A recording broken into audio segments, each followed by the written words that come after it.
بسم الله الرحمن الرحيم.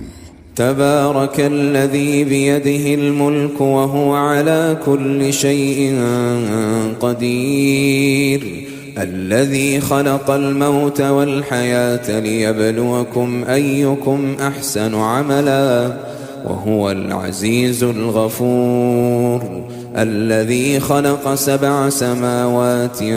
طباقا ما ترى في خلق الرحمن من تفاوت فارجع البصر هل ترى من فطور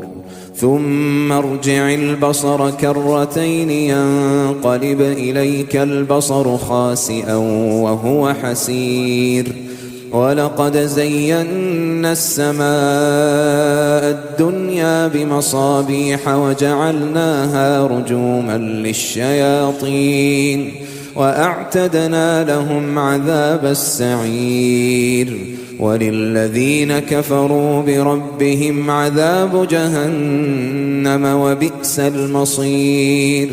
إذا ألقوا فيها سمعوا لها شهيقا وهي تفور تكاد تميز من الغيظ، كلما ألقي فيها فوج سألهم خزنتها ألم يأتكم نذير، قالوا بلى قد جاءنا نذير فكذبنا وقلنا ما نزل الله من شيء إن أنتم إلا في ضلال كبير،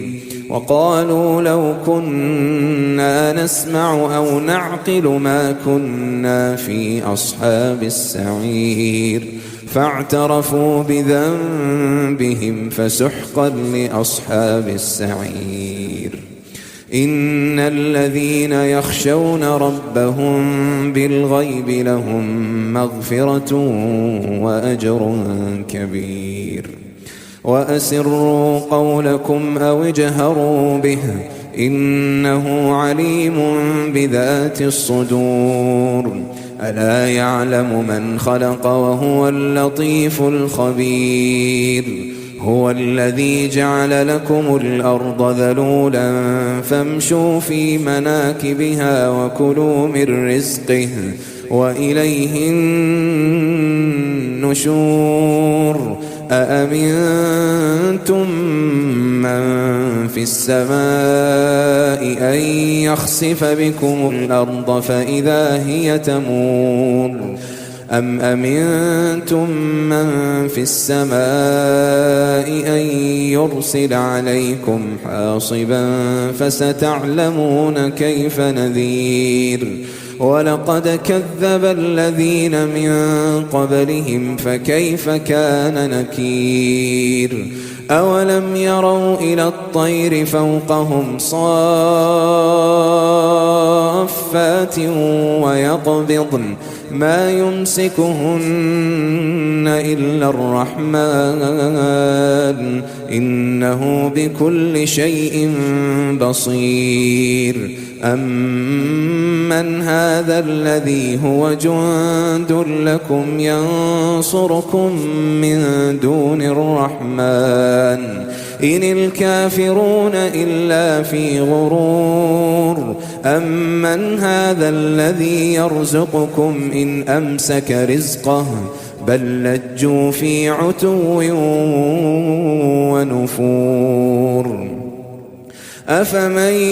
يمشي مكبا على وجهه أهدى أمن يمشي سويا على صراط